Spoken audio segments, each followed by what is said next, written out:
ईशान देव सवितर्दुर्तान् परासु यद्भद्रं तन्नयासु। ओम भद्रं कर्णेभिः शृणुयाम देवा भद्रं पश्येमाक्षिभिर्यजत्राः स्थिररङ्गैस्तुष्टुवांसस्तनूभिः व्यसेमहि देवहितं यदायुः। ओम वेद प्रेमियों सुधी श्रोताओं, संप्रति हम सब ऋग्वेद के षष्ठ मंडल के 60वें सूक्त की व्याख्या में प्रवेश करने जा रहे हैं। इस सूक्त में कुल 15 मंत्र संकलित हैं। छंदों का प्रयोग है गायत्री और त्रिष्टुपादि में। मंत्र दृष्टा ऋषि हैं बारहस्पति भरद्वाज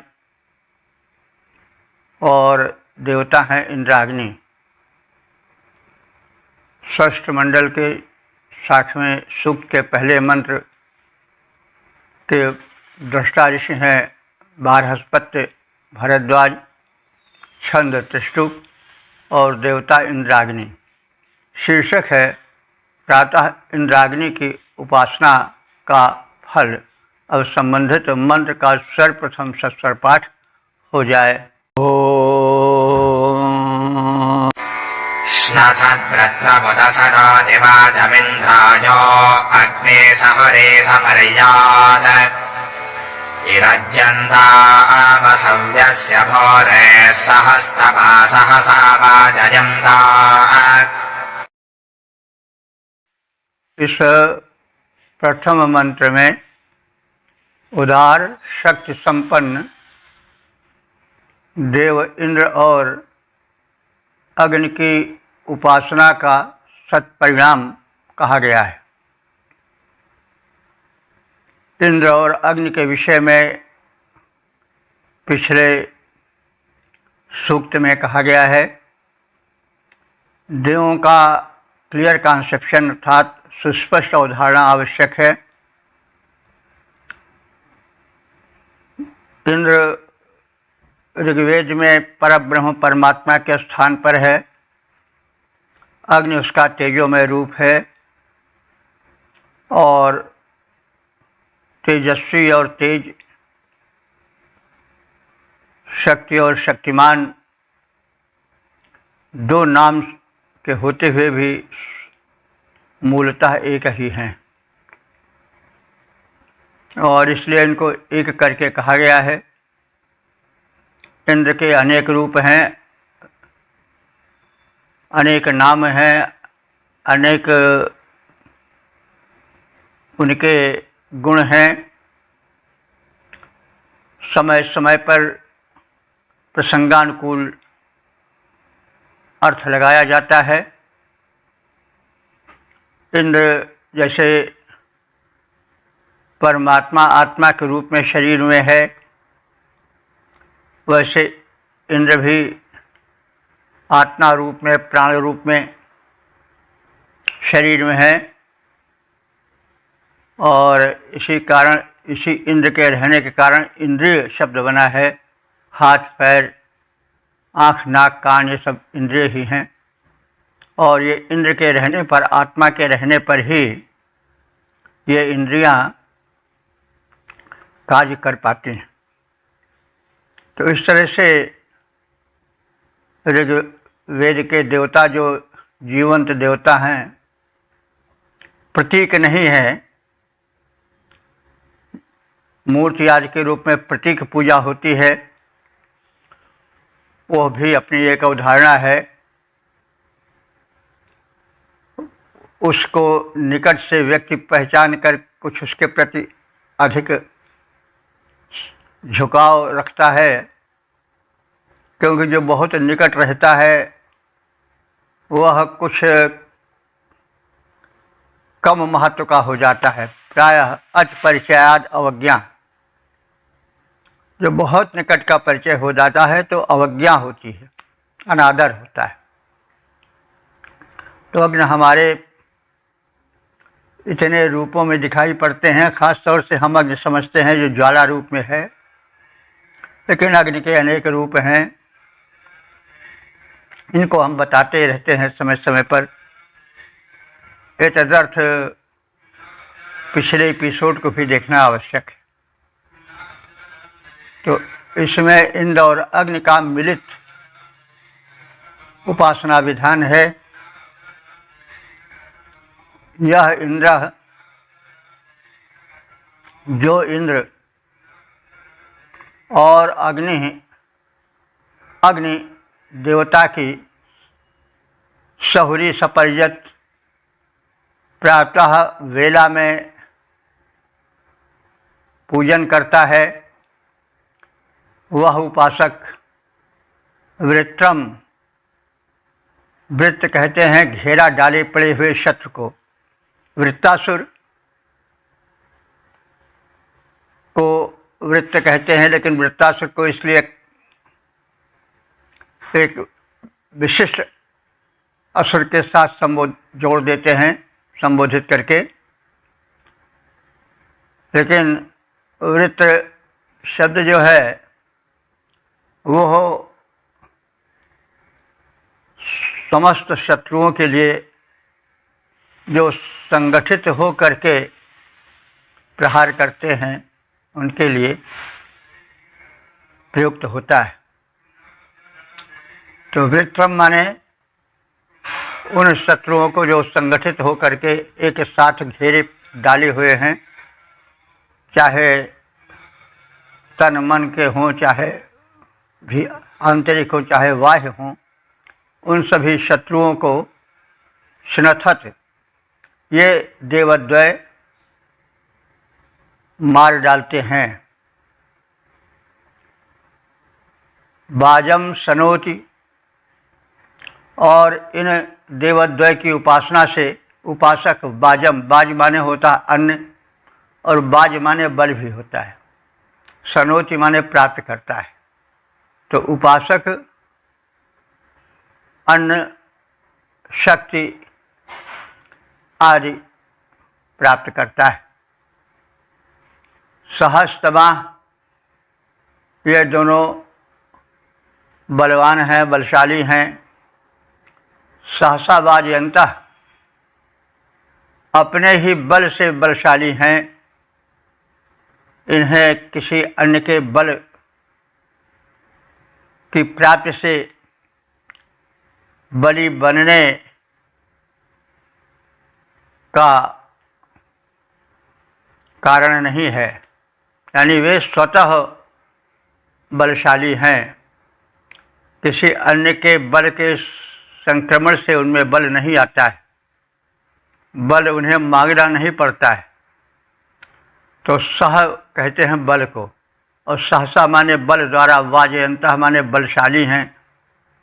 बाज हम कह चुके हैं कि बाज अन्य को भी कहते हैं, बाज बल को भी कहते हैं, तो यहाँ वाजयंता दोनों बलशाली हैं। तो यहाँ पर बाज जो है बल के लिए प्रयुक्त है। तो वो सहसा माने बल द्वारा, यानी अपने ही आत्मबल द्वारा बलशाली हैं, किसी अन्य स्रोत से उन्हें बल देने की आवश्यकता नहीं है। यह उनका वैशिष्ट्य है। भूरे वसव्यस्य इरज्जन्ता, ये भूरे माने बहुत अधिक, वसव्यस्य माने धन के, इरज्जन्ता माने प्रदायक हैं। सूर्योदय काल में जो उपासक इंद्र और अग्नि देवों की उपासना करता है, वह समस्त शत्रु संगठन को मारने में सक्षम हो जाता है और अन्न धन धान्य प्राप्त करता है। ये देवद्वय शक्तिमान और सबल से बलशाली हैं तथा प्रचुर धन प्रदान करने में सक्षम हैं। करें अर्चना इंद्र अग्नि की, जो जन प्रातः काल करें शत्रु संहार, अन्न धन पा जाते तत्काल। शक्तिमान हैं उभय और बलवान सबल के द्वारा, दोनों हैं समर्थ, देते हैं प्रचुर अन्न धन सारा। ओम वेद प्रेमियों सभी श्रोताओं, संप्रति हम सब ऋग्वेद के षष्ठ मंडल के 60वें सूक्त के दूसरे मंत्र की व्याख्या में प्रवेश करने जा रहे हैं। मंत्र दृष्टा इस बार हस्पत्य भरद्वाज, छंद त्रिष्टुप, देवता इंद्राग्नि। शीर्षक है गोधन, प्रकाश और जल प्रवाह की प्राप्ति हेतु प्रार्थना। अब संबंधित मंत्र का सर्वप्रथम सस्वर पाठ हो जाए। ताजोऽधिष्ठमभिगा इन्द्रो नभपस्वरुषसो अग्न ऊर्ध्वाः दिशस्वरुषस इन्द्रचित्रा अपोगा अग्ने जुवसे निजुत्वान्। दूसरे मंत्र में यह बताया गया है कि इंद्र और अग्निदेव उन दुर्जनों का विनाश करें जो प्रकाश का, धेनु का, अन्नादि का अपहरण करते हैं। तो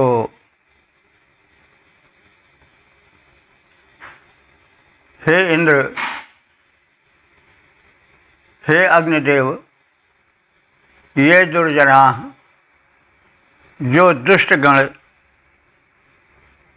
नूनम माने विचार पूर्वक, निश्चय पूर्वक, वरवश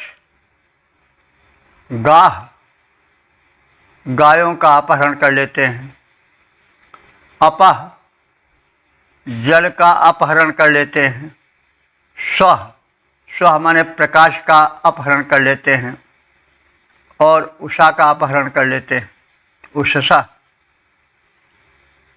तो उस समय यानी ऋग वैदिक युग का जो प्रधान धन था वो गाय था। तो गाय की चोरी बहुत होती थी। एक दल पणियों का था जो व्यापारी थे और धन के संग्रही थे, परम लोभी थे।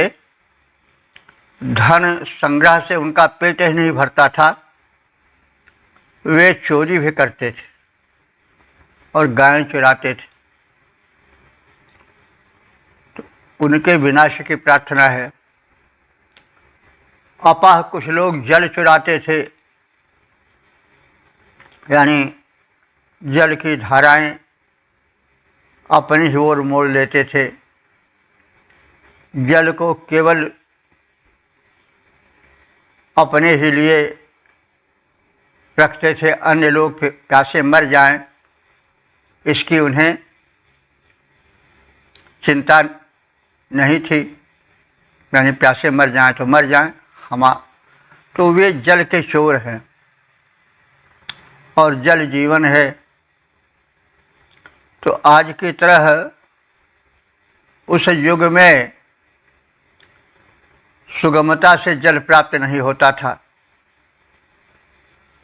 और जल को दूषित भी किया जा सकता है, तो वो भी उसी चोरी के अंतर्गत आ जाएगा। तो जल को दूसरों के लिए प्रतिबंधित कर देना, चुरा लेना अथवा उसको विषैला बना देना आदि सब इस जल चोरी के भीतर, जल तस्करी के भीतर आ जाएगा। और जो स्व कहते हैं प्रकाश की चोरी करते हैं, यानी ऐसा करेंगे कि आपके घर में प्रकाश आने ही न पावे। वे अपने ही और प्रकाश को भी खींचते हैं। जैसे प्रकाश आ रहा है, किसी का वेंटिलेशन है जिससे प्रकाश आता है, उसको ढक देना, दीवार खड़ी कर देना, तो ये सब उपद्रव हैं, ऐसा दुष्ट लोग करते रहे होंगे, तो उन्हीं को लक्षित करके कहा जा रहा है कि वे दुष्ट दुर्जन जो गायों को चुराते हैं, जल प्रवाहों को अपने ही हित में प्रयोग करने के लिए उसे सुरक्षित रखते हैं, अन्यों को वंचित रखते हैं, ऐसे लोग, और जो प्रकाश को प्रतिबंधित करते हैं, ऐसे लोग, और उड़हा जो इन सब को दूर ले जाते हैं, यानी जन सामान्य के पहुंच के बाहर कर देते हैं। हे देवद्वय इंद्र और अग्नि ताह अभियोधिष्ट, उनसे तुम युद्ध करो, यानी उनको वरवश रोको। वे समझाने से नहीं मानते हैं तो उनको दंड के द्वारा समझाओ। नियुत्वान अग्नि, हे नियुत्वान माने अश्व पर आरूढ़ होकर चलने वाले अग्निदेव। अब ये जो है वह मानवीकरण के कारण, अब अग्नि तो कोई घोड़े पर चलते नहीं है, लेकिन ये स्वाभाविक है, जब काव्य में वर्णन किया जाता है तो फिर उसमें मानवीकरण के साथ साथ उसमें बोलने, देखने, सुनने, उसके वाहन आदि के भी योग करा दिए जाते हैं। तो वाहन से आदमी शीघ्र आ सकता है, वाहन किसी के हैसियत का भी सूचक होता है। तो हे नियुत्वान माने अश्वों वाले, उत्तम घोड़ों वाले और उससे चलने वाले, रथारूढ़ होने वाले अग्निदेव। दिशा स्व उषसः, दिशाएं स्वर्गीय प्रकाश और उषाएं चित्रागाह। गाह माने गाय होता है, गाह माने किरण भी होता है, गो, तो गो से गाह बनता है बहुवचन में। तो चित्रागाह माने चित्र विचित्र रंग बिरंगी किरणें अथवा रंग बिरंगी गायें, दोनों हो सकता है। अपह और जल प्रवाह को युव से माने अपने भक्तों को प्रदान करो। तो हे इंद्र और अग्निदेवों, जो दुष्ट दुर्जन गायों, जल प्रवाहों, प्रकाश और उषाओं को आघातित करते हैं, उनको रोककर अपने हित में ही किसी न किसी प्रकार से छल बल कल से आत्महित में प्रयोग करते हैं, दूसरों को उनके लाभों से वंचित करते हैं। ऐसे अपहरणकर्ताओं को तो युद्ध करके उन्हें हराओ, उन्हें नष्ट कर दो, अपने उपासकों को स्वर्गीय प्रकाश दो, गायें दो और उत्तम जल प्रवाह प्रदान करो। तो नीर प्रकाश गाय आदि को जो खल हर लेते हैं, इन सब को जो चुरा दूर हम सबसे कर देते हैं, लड़कर उन्हें नष्ट कर डालो। इंद्र अग्नि भगवान दिव्य प्रकाश धेनु उत्तम जल हमको करो प्रदान। ओम वेद प्रेमियों, सुधी श्रोताओं, संप्रति हम सब ऋग्वेद के षष्ठ मंडल के 60वें सूक्त के तीसरे मंत्र की व्याख्या में प्रवेश करने जा रहे हैं। मंत्र दृष्टा से 12 अस्पत्य भरद्वाज, छंद त्रिष्टुप, देवता इंद्राग्नि, शीर्षक है धर्म वैभव हेतु प्रार्थना। अब संबंधित मंत्र का सर्वप्रथम सस्वर पाठ हो जाए। ओम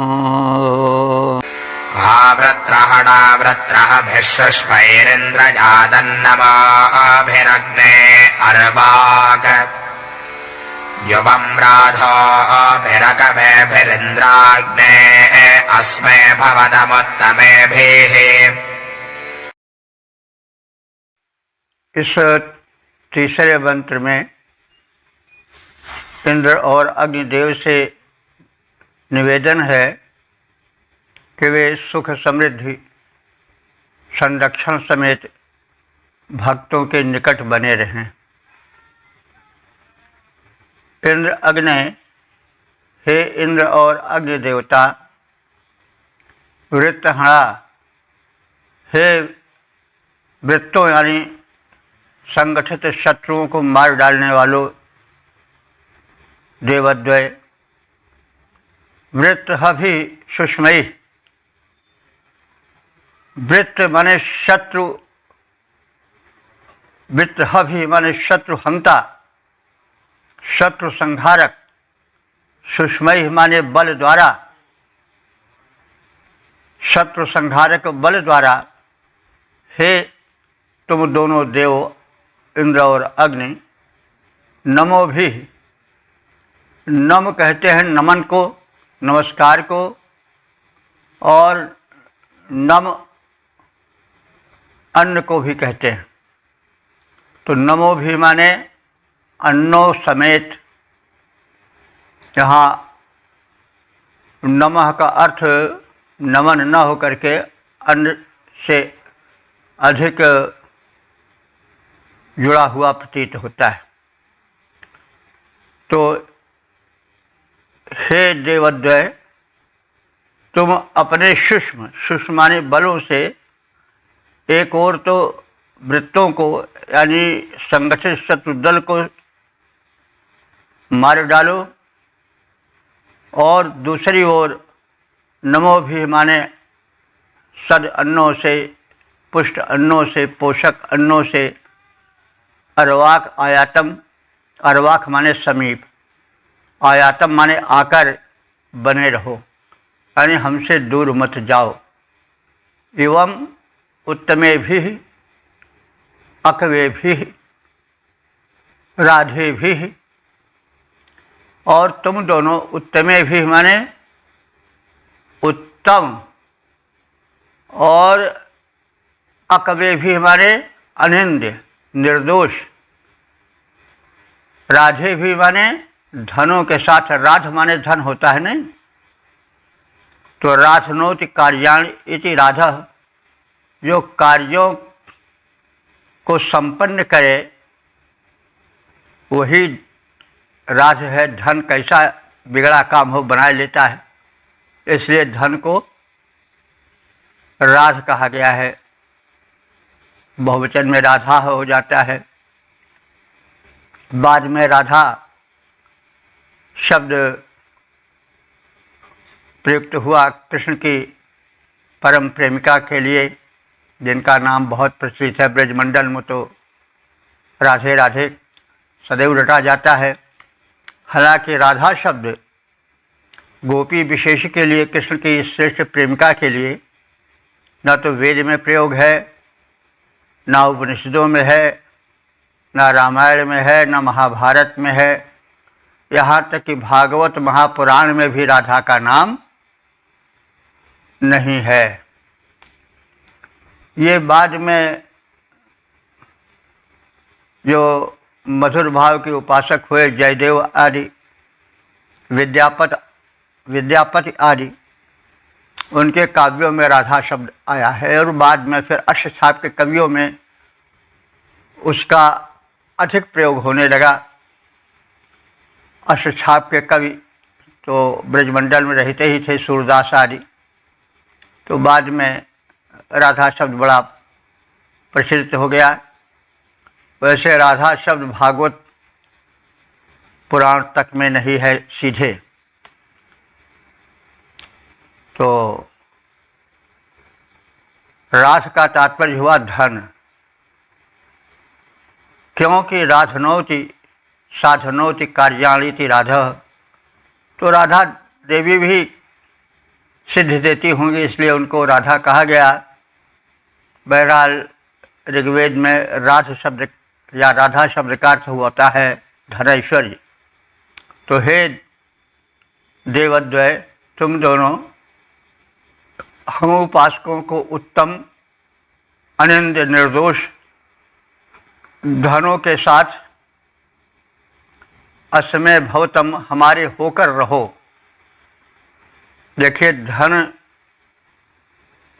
के साथ जो जोड़ा गया है वे अकवे भी उत्तमे भी, उत्तम हो और निर्दोष हो, अनिंद हो, ऐसा धन। क्योंकि धन जितना हितकर है उतना ही अहितकर भी है, वो सर्प की तरह है। अमूमन वो धन जो निंदित धन होता है, किसी को सताकर या चोरी से या बरजोरी से लिया जाता है, वो धन कभी सुख नहीं दे सकता है। तत्काल संतोष भले हो, लेकिन देखा गया है कि अनुचित धन और किसी को सताकर, ठग कर, छीन कर जो धन लिया जाता है, जिसका संचय किया जाता है, वो धन तत्काल या कुछ समय के बाद तो बुरा परिणाम दिखाता है। समाज का अध्ययन कीजिए तो वे लोग जो कि इस प्रकार के धनों से धनी हुए हैं, जो कि निर्दोष नहीं है, जो निंदित धन है, जो वर्जित धन है, उत्तम रास्ते से नहीं कमाया गया है, वह अनिष्टकर होता है। ऐसे लोगों के या तो परिवार टूट जाते हैं बुरी तरह से, या संतानें रोगी अथवा अयोग्य निकलती हैं, अथवा कुल परंपरा ही, वंश परंपरा ही नष्ट हो जाती है, देखा जाता है प्रायः। तो ऋषि ने जो बात कही है वो गलत नहीं है। तो हमें धन मिले तो अनिंद, निर्दोष और उत्तम धन मिले, जो अनुचित रीति से छल पूर्वक, धोखाधड़ी पूर्वक किसी को सता कर लिया जाता है, वो बहुत दिन तक सुख नहीं दे पाता है।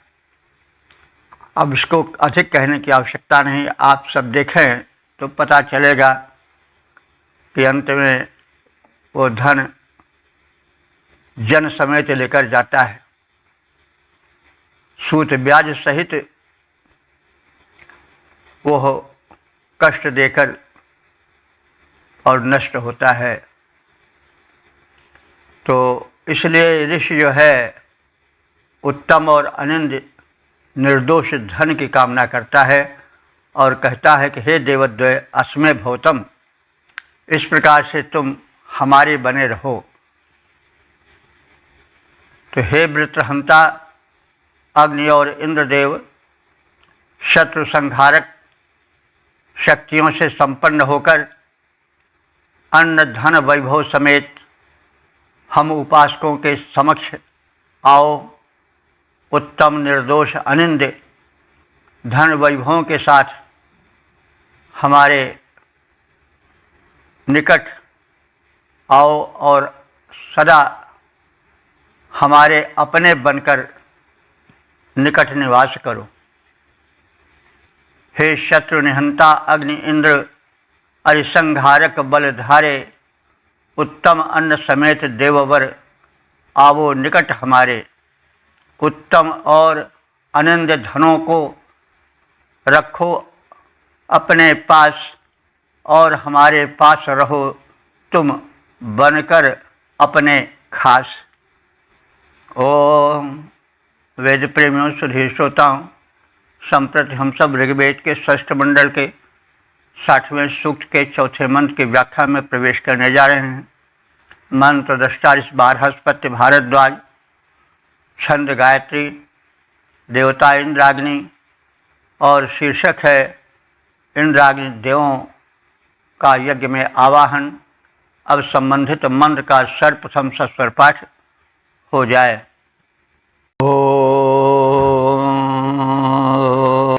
राहुवेजयो ऋतं भग्ने विश्वं पुराघृताम् इन्द्राग्नेन मर्धतः। इस चौथे मंत्र में इंद्र और अग्निदेव का आवाहन किया गया है और यह कथन किया गया है कि इस भूमंडल को निवास योग्य और विकास योग्य बनाने का कार्य सर्वप्रथम इंद्र और अग्निदेव ने ही किया है। तो इसके पीछे यह वैज्ञानिक सिद्धांत भी झांकता प्रतीत होता है, जिसके अनुसार पहले पृथ्वी अग्नि का गोला थी। कहा जाता है कि जिसका आकलन नहीं किया जा सकता है कितने वर्षों पहले सूर्य के व्यापक प्रसार से पृथ्वी टूटकर एक निश्चित स्थान पर आई और अपने धुरी पर घूमने लगी। उस समय वो आग का ही गोला थी, सूर्य के ही रूप में थी। फिर अरबों खरबों वर्ष में उसी स्वरूप में रहने के बाद धीरे धीरे उसकी ऊपरी परत ठंडी होने लगी और उसके पश्चात फिर गैसेस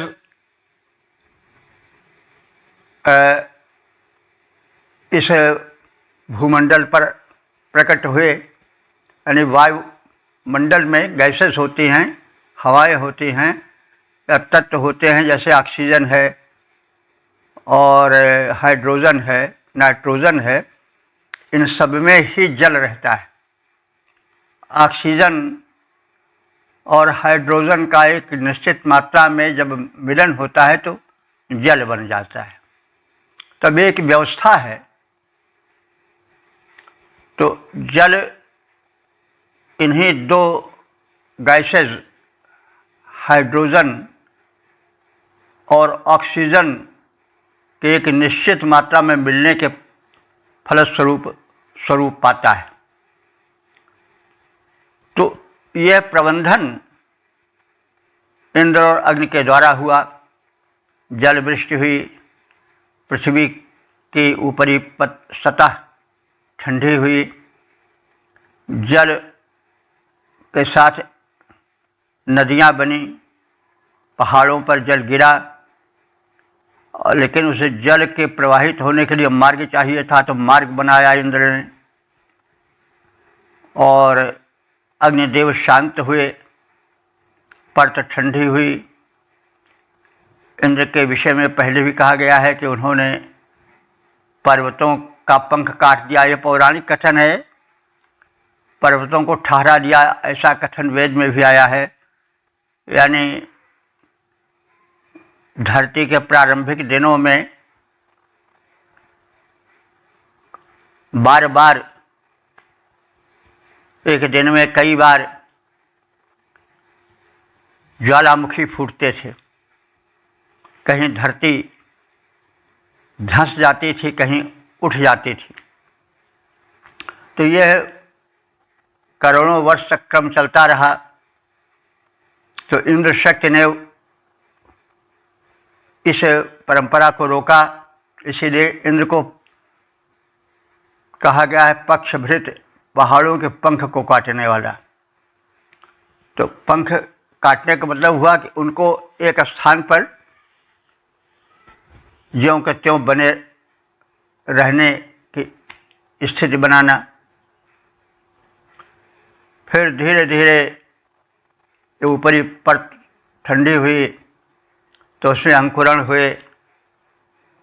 फिर वनस्पतियां बनी, वनस्पतियों को खाने वाले जीव बने और फिर उन जीवों को, शाकाहारियों को खाने वाले मांसाहारी जीव विकसित हुए। और यह अरबों खरबों साल तक चलता रहा और वनस्पतियों के नष्ट होने, पशुओं के मरने, वृक्षों के पत्तों के गिरने और उनके सड़ने से एक परत बनी धरती की, जिसको हम मिट्टी कहते हैं। ये भी मीलों गहरी हो चुकी है और पानी बरस कर सोख कर वहाँ पर एकत्र भी हो गया है और नीचे चट्टान जो है उसके कारण नीचे नहीं जा पाता है। तो ये सब प्रक्रिया अनंत काल तक चलती रही, लेकिन जो चलती है उसको चलाने वाला तो कोई होता ही है। तो यहाँ पर इंद्र और अग्निदेव, इन दोनों को भूमंडल को रहने योग्य, उसमें वनस्पति आदि के उगने और विकसित होने के, प्राणी जगत के विकास की जो भूमिका बनी वो इन्हीं देवद्वय द्वारा बनी। तो उसी भौगोलिक और वैज्ञानिक तथ्य की ओर भी इसमें संकेत है। तो यह योह इदं कृतं पुरा विश्वम, जिन्होंने यानी इंद्र और अग्निदेव ने यह विश्व पहले बनाया, यानी रहने योग्य, विकास योग्य किया और पपने उस उनके कृत्य की प्रशंसा हो रही है कि क्योंकि वे दोनों देव यदि ऐसा न करते तो धरती में जीवन या विकास संभव ही नहीं था। इसलिए वो प्रशंसा के पात्र हुए, क्योंकि उन्होंने धरती को निवास योग्य, विकास योग्य, प्राणियों के रहने योग्य बनाया। तो ऐसे इन देवद्वय को हुए मैं उनका आराधक बुलाता हूँ, आवाहन करता हूँ कि वे हमारे शुभ कर्म यज्ञ में आए। इंद्राग्नि न मर्धतः, इंद्र और अग्नि ये दोनों देव किसी भक्त को नष्ट नहीं करते हैं, ये उसे विकसित करते हैं, उसे समृद्ध बनाते हैं। इसलिए इनका आवाहन हम प्रेम पूर्वक खुले दिल से करते हैं। इंद्र और अग्नि, इन दोनों देवों ने विश्व को, इस भूतल को प्रथम रहने योग्य बनाया। इसी कारण इन दोनों देवों की प्रशंसा होती आ रही है। इन दोनों देवों का मैं बारंबार आवाहन करता हूँ। ये दोनों देव भक्तों का विनाश नहीं होने देते हैं, उन्हें सुरक्षा प्रदान करते हैं। इंद्र अग्नि देवों ने जग को पहले पहल बनाया, इंद्र अग्नि देवों ने जग को पहले पहल बनाया, इसके कारण हुई प्रशंसा, सुयश इन्होंने पाया। इन दोनों देवों को मैं हूँ श्रद्धा सहित बुलाता, इनके द्वारा उपासकों का नाश नहीं हो पाता। ओम वेद प्रेमियों सुधीर श्रोताओं, संप्रति हम सब ऋग्वेद के षष्ठ मंडल के 60वें सूक्त के 5वें मंत्र की व्याख्या में प्रवेश करने जा रहे हैं। मंत्र दृष्टा 12 स्पत्य भरद्वाज, छंद गायत्री, देवता इंद्राग्नि, शीर्षक है सुख हेतु प्रार्थना। अब संबंधित मंत्र का सर्वप्रथम सस्वर पाठ हो जाए। उग्राभिघनिनामृध इन्द्राग्ने हवामहे तानामृणात ईदृशे। इस 5वें मंत्र में इंद्र और अग्निदेव की शक्ति का उल्लेख करते हुए उनसे आराधकों के जीवन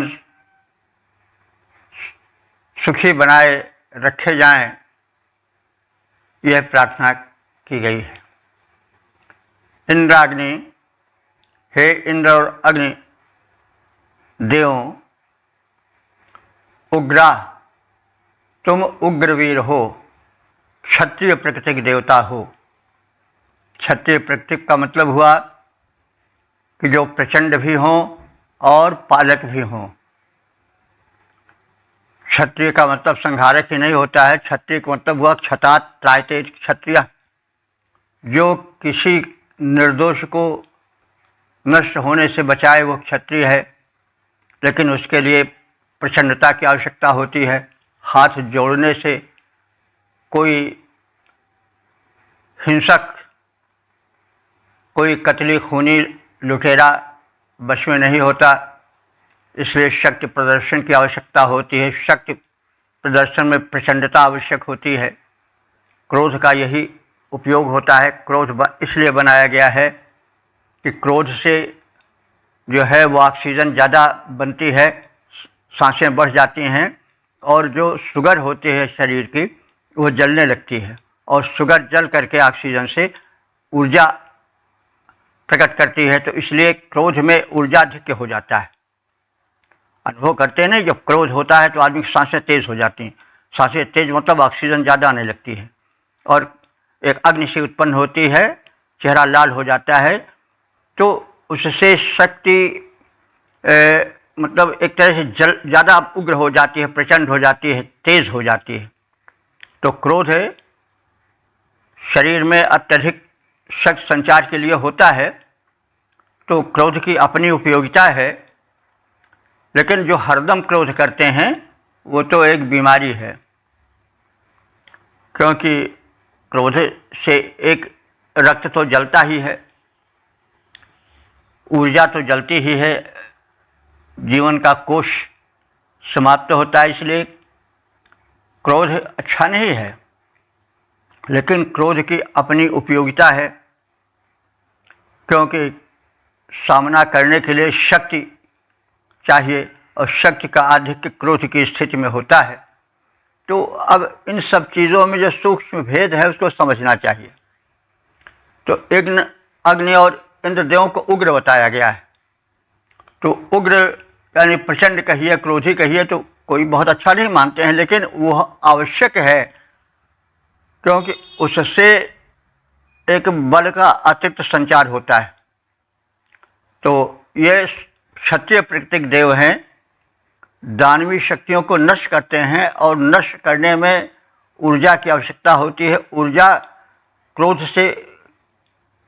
के क्षणों में कुछ ज़्यादा हो जाती है शरीर में। भय युद्ध क्रुद्ध विरुद्ध रघुपति त्रोण सायक कसमसे, यानी क्रुद्ध युद्ध विरुद्ध। तो युद्ध में क्रुद्ध राम होते हैं, चेहरा लाल हो जाता है, मतलब उससे शक्ति संचार की सूचना मिलती है। तो यहाँ जो देवों को प्रचंड कहा गया, उग्र कहा गया है, वो इसी अर्थ में कहा गया है, क्योंकि इंद्र और अग्नि दोनों क्षत्रिय प्रकृतिक देवता हैं, और इसीलिए उग्र हैं, प्रचंड हैं, वीर हैं। मृधे निघनिना, मृधे माने युद्ध में, निघनिना मानिए संहार कर देने वाले हैं। प्रचंड हैं और युद्ध में दुष्टों को मार डालने वाले हैं। हवा में है, ऐसे इन देवद्वय को मैं बुलाता हूँ, या हम लोग बुलाते हैं। ता माने वे दोनों, तव न ईदृशे मृडातः, वे हमें ऐसे समय में सुखी रखें, अपने संरक्षण शक्ति द्वारा हमें सुरक्षित रखकर सुख प्रदान करें। इंद्र और अग्नि ये दोनों देव परम वीर हैं, प्रचंड हैं, युद्ध में शत्रु संहारक हैं। ये दोनों देव हमें सदा सुखी बनाए रखें, हमारे समीप पर रहें, हमें सुरक्षा प्रदान करते रहें। परम वीर हैं इंद्र और ये अग्नि देव, मन भय दोनों अरिसंहारक, दोनों हमको सुखी बनाएं। ओम वेद प्रेमियों, सुधी श्रोताओं, संप्रति हम सब ऋग्वेद के षष्ठ मंडल के 60वें सूक्त के 6ठे मंत्र की व्याख्या में प्रवेश करने जा रहे हैं। मंत्र दृष्टा ऋषभारहस्पत्य भरद्वाज, छंद गायत्री, देवता इंद्राग्नि, शीर्षक है शत्रु संहार हेतु प्रार्थना। अब संबंधित मंत्र का सर्वप्रथम सस्वर पाठ हो जाए। हता व्रत्राणि अन्यार्या हतो दासा निसत्पदे हतो विश्वा अभद्विषाः। इस छठे मंत्र में इंद्र और अग्नि इन देवद्वय से दुष्टों के, विघ्नकर्ता शत्रुओं के, चोरों उचक्कों के संहार की प्रार्थना है। आर्या, हे आर्यों, यानी हे श्रेष्ठ इंद्र और अग्निदेव, वृत्राणि हतः, तुम संगठित शत्रुओं को मारो। सतपति, हे सज्जनों की रक्षा करने वाले, पालन करने वाले इंद्र और अग्निदेव, दासानि हतः, जो दस्यु हैं, लुटेरे हैं, उनको मार डालो।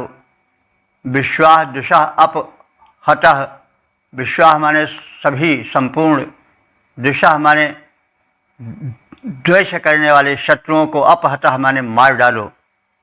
मतलब ये सब जो हैं वे प्रगति पंथ के बाधक हैं, मानवता को आगे बढ़ने से रोकने वाले हैं, भूमंडल पर असंतुलन प्रकट करने वाले हैं, उत्पन्न करने वाले हैं, विकसित करने वाले हैं। अस्तु, जो ये मानवता के शत्रु हैं, इनको हे सज्जनों के पालन करने वाले देवद्वय श्रेष्ठ इंद्र और अग्नि देव, इनको नष्ट कर दो, ताकि इस धरातल पर जीवन सुख और शांतिपूर्वक विकसित हो और यह प्रगति पंथ पर निर्विघ्न चलने में सक्षम हो जाए। तो हे श्रेष्ठ देवताओं, मानवता के विरोधी शत्रुओं को मार डालो। हे सज्जनों के पालन करने वाले देवों, दस्युओं को, लुटेरों को, चोरों को, अपहरणकर्ताओं को विनष्ट कर दो। समस्त शत्रुओं का संहार कर डालो, ताकि भूमंडल में सुख और शांति रहे, असंतोष, अशांति और रुदन न रहे, हास्य का प्रचार प्रसार रहे। हे दोनों श्रेष्ठ देवताओं, तुम अरिगण का संहार करो। सज्जन पालक हो, दुष्ट दस्यु दल सब अरियों के प्राण हरो।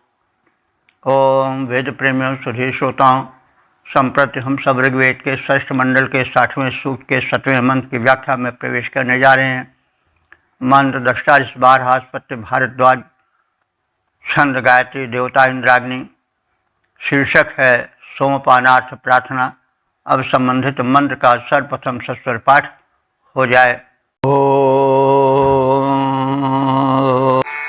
इंद्राग्ने जवामिमे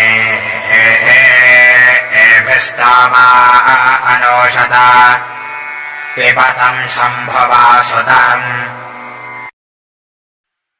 इस 7वें मंत्र में इन देवद्वय से, इंद्र और अग्नि से शत्रु संहार और सोमपानार्थ प्रार्थना है।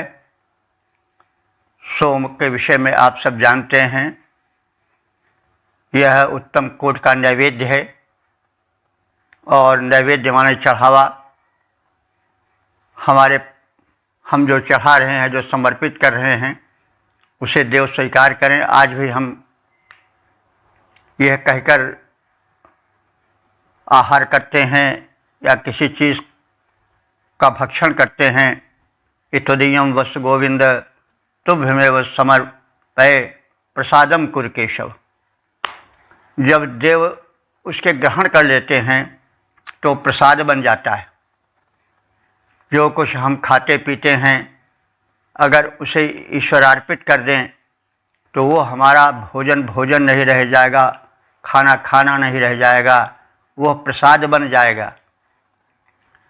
देव शक्तियाँ सूक्ष्म हैं, वे हमारे समर्पण को सूक्ष्म रूप से ग्रहण कर लेती हैं। कुछ उसमें का जाता नहीं है, उसमें कुछ मंगल आ जाता है। कुछ कल्याण के अणु प्रविष्ट हो जाते हैं। इसलिए हमारे यहाँ यानी सनातन संस्कृति में विधान है कि हम जो कुछ ग्रहण करें उसे पहले भगवद अर्पण कर दें। तो यही सब तथ्य इन मंत्रों में है कि हे इंद्र और अग्निदेव, इंद्राग्नि, हे इंद्र और अग्नि देवों, इमे अस्तोमा, ये प्रार्थना के मंत्र अस्तोम या स्तोत्र, युवाम अभि अनुषत, युवाम माने तुम दोनों को, अभि अनुषत माने स्तुति में विधिवत प्रस्तुत किए जा रहे हैं। शंभुआ, तुम दोनों शंभुआ यानी मंगलप्रद हो, कल्याणप्रद हो। शंभु वैसे शंकर जी को कहा गया है, लेकिन शिवोपासना के आधिक्य के कारण शंभु नाम शंकर के लिए रूढ़ हो गया। वैसे शंभु का अर्थ होता है सम प्रदायकः, समभावकः या भाविता इति शंभुआ।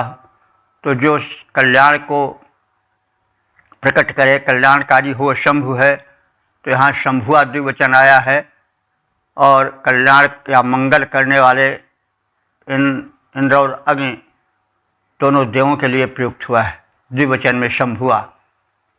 हे इंद्र अग्नि, तुम देवद्वय हो और दोनों मंगलप्रद हो, शंभु रूप हो। सुतम पिबत, हमारे समर्पित सोमरस को, हमारे समर्पित नैवेद्य को ग्रहण करो, उसका पान करो।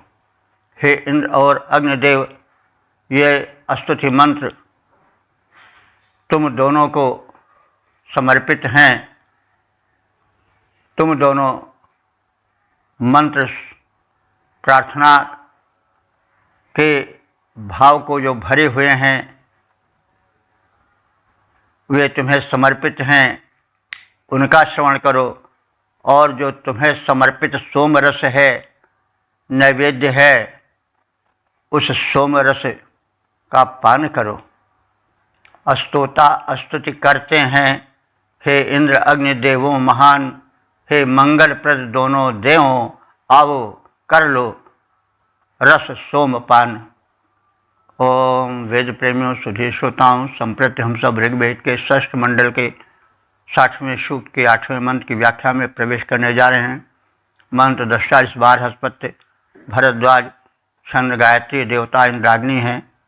शीर्षक है देवद्वय का यज्ञ में आवाहन। अब संबंधित मंत्र का सर्वप्रथम सस्वर पाठ हो जाए। याभां सन्ते परस्पृह निरता दाशुषे नरा इन्द्राग्नेताभिरागतम्। 8वें मंत्र में इंद्र और अग्नि, इन्हें देवद्वय का यज्ञ में आवाहन है। उसी संबंध में कहा जा रहा है कि नरा इंद्राग्नि, नरा माने नेतृत्व विधायक, नेता रूप इंद्र और अग्निदेव, यह पूर्व अस्पृहा वाम निवता, यह माने जो पूर्व स्पृहा माने बहु प्रशंसित, वाम माने तुम दोनों के, इंद्र और अग्नि के निवता, नियुत कहते हैं अश्व को। तो जो बहु प्रशंसित तुम दोनों के अश्व हैं, उनके माध्यम से ताभी माने उन दोनों के माध्यम से दास से आगतम, तुम दानी यज्ञकर्ता यजमान के यज्ञ में पधारो, यह तुमसे प्रार्थना है। हे इंद्र और अग्निदेव, तुम्हारे जो बहु प्रशंसित अश्व हैं, उनके माध्यम से यज्ञकर्ता दानी यजमान के यज्ञ भूमि पर पधारो। अत्यंत प्रशंसित अश्व तुम्हारे इंद्र अग्निदेवों महान, अत्यंत प्रशंसित अश्व तुम्हारे इंद्र अग्निदेवों महान, आओ दानी यजमान निकट, उनसे नायक देवों सुजान। आओ दानी यजमान निकट, उनके नायक देवो सुजान।